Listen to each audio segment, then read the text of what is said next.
As we get into magic, we often start by seeing very simple forces, which we, for some reason or another, and I have a pretty good idea of some of those reasons, we pass up and start thinking that we're going to need more advanced forces if we want to start fooling people.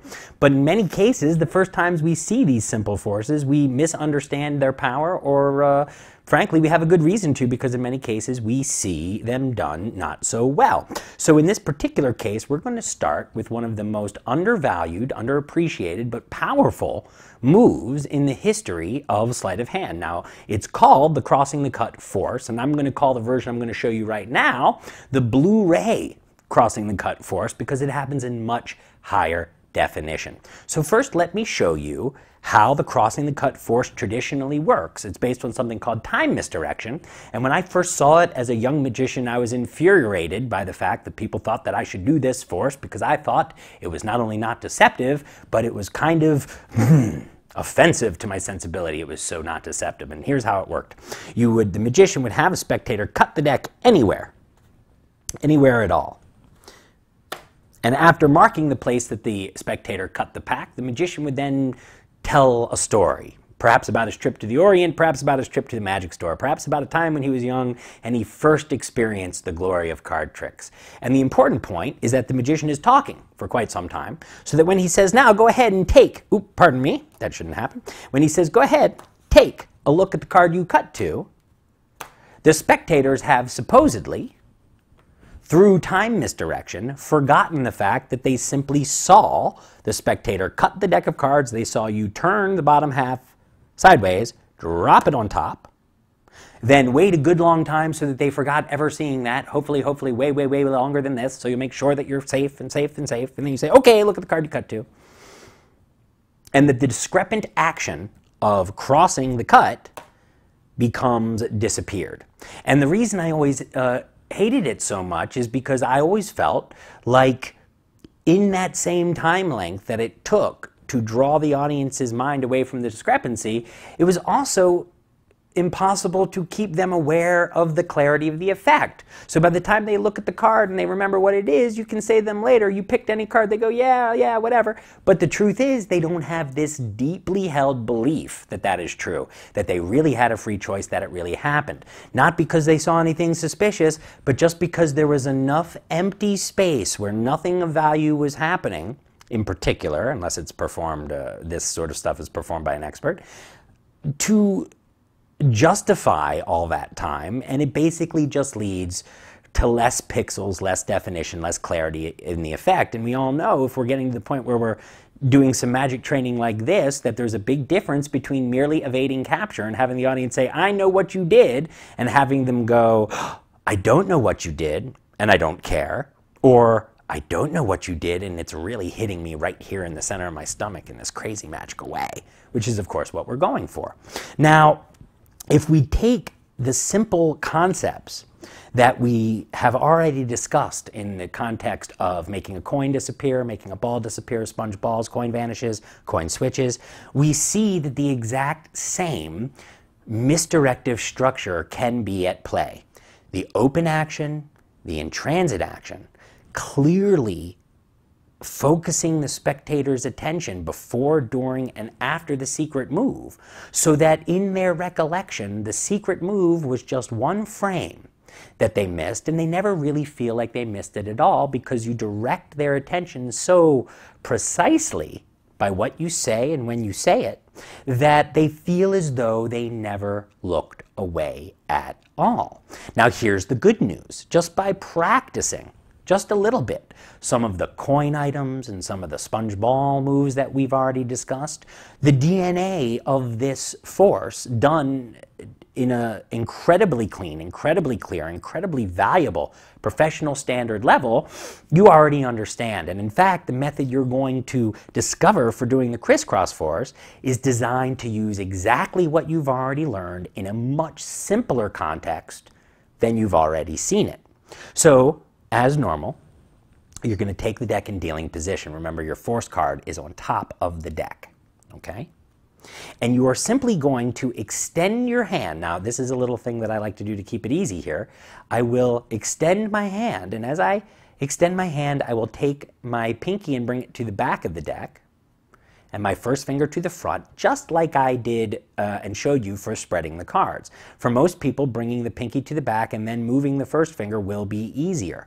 We want to avoid doing what is called a straddle grip, where it's on both, because that looks like it's very controlled. So really what we're just trying to do is, from dealing position, bring the pinky in the back, just like we're going to spread the cards, and then extend the hand so that the fingers are straight out. Now the cards are broadside, just like they would be on the table, okay? And except you have that pinky there, so if you tilt just a degree or two to the right, what ends up happening is you can feel safe and secure that the cards aren't going anywhere, but the audience doesn't feel like they're under any control. You go to the person in front of you. We'll assume we have a person on my left as well, and I'm going to say to that person, look, I'm going to ask you to cut the deck anywhere. A little bit more, a little bit less. You can cut them right in the middle, whatever you'd like, but just go ahead and cut the deck anywhere and place the cards on the table. And that's what you're going to ask them to do. They're going to reach over, they're right in front of you, they're going to place their fingers here and their thumb there, and they're just directly across, and they're going to place the cards on the table. Now, if we were doing this the way we'd traditionally been taught to do the crisscross force, we would simply wait. We would let them do it, and then we would replace the cards on top. Now, I'll show you one of the reasons that I'm offering this particular handling is that I have found that it eliminates all of the movement, all of the thinking from the technical element at all, because all you have to do is bring your hand back to normal. You simply relax, come back to dealing position, and then drop the cards on top. And if we were doing the standard method with no misdirection, just time misdirection to cover something everyone saw, we would wait until the cards were cut to the table. I would simply do this, and then I would tell you about my trip to the Orient and how I met a little old man there that sold me a mogwai, which turned into a gremlin and destroyed New York, but also led me to discovering magic was great. And that's where I learned my first card trick. Take a look at the card you cut to. That's the old method. But in the misdirection method, in the Blu-ray approach to the crossing the cut force, we're actually going to move earlier. We're going to change the moment, because this is important. We want them to remember this later. Look, I want you to cut the cards. I don't care if it's in the middle, a little higher up, a little lower down, but just make it clear, because that they're going to remember. And now we're looking down. You are going to cut the cards here, or there, or there. Go ahead. I look up. Cut them. And as they cut the cards, more or less like that, you are going to do the movement of the move. You're going to shift your gaze to the object of the open action, Mary, the spectator on my left. Boop! Now. So it's going to happen the moment the cards clear your hand, and you can move unimpeded. The cards are still in the air. And it's a tricky thing to practice, because as it happens, boop!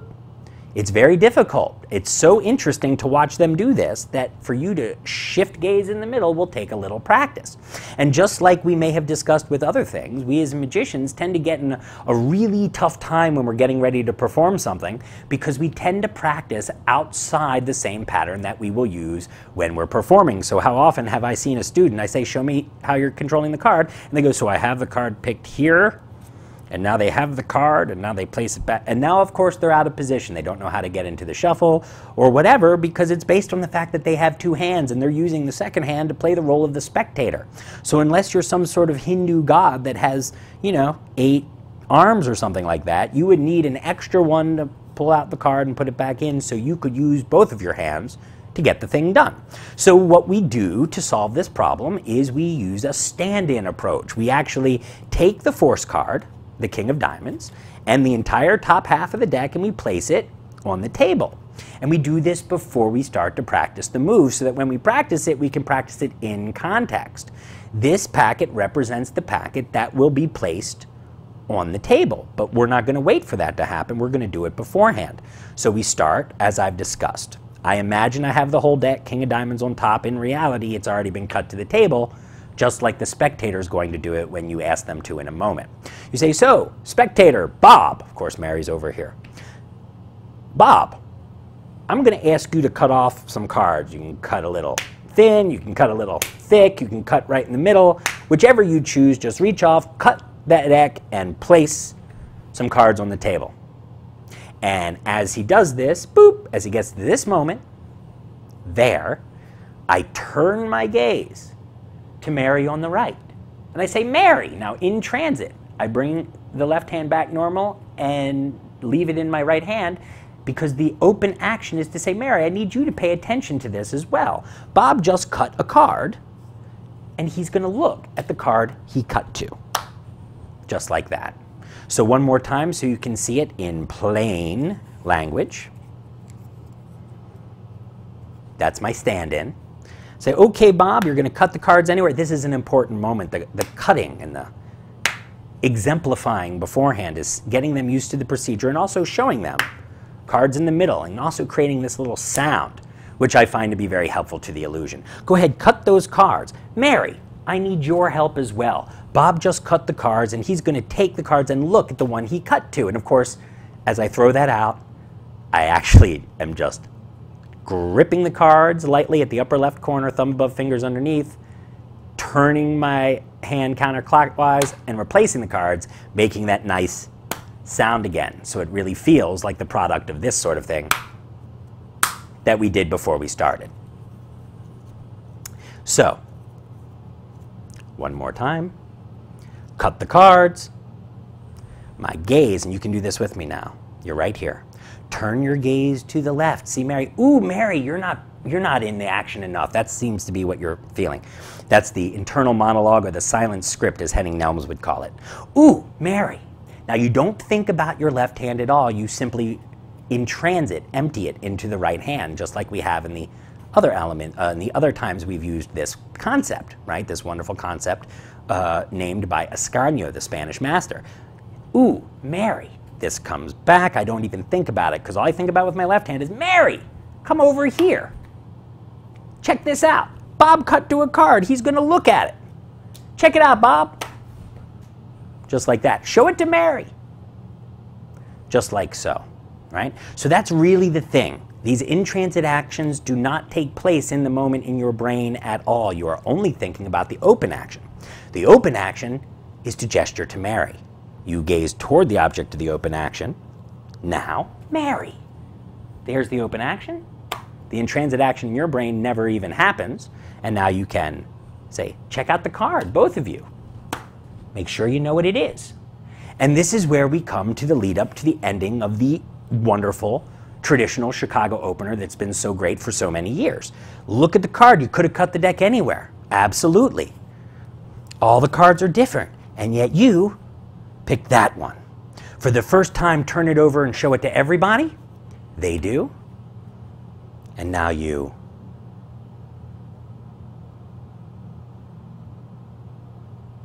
do some magic. And both cards match. So that is the fundamental instruction on the blue ray crossing the cut force. If you put this into your arsenal as taught in this particular training, you will have a force that can get you out of any situation, anytime, anywhere, or create a miracle with just this one simple move. As long as you use that misdirection as you do it, you can create the most incredible effects out of nothing. In fact, I'm just going to mention one more thing here while I have you on this very topic. It is helpful, okay, as you execute the open action, if you will use your arm and say, Mary, come back, you see, because you have more time to do it.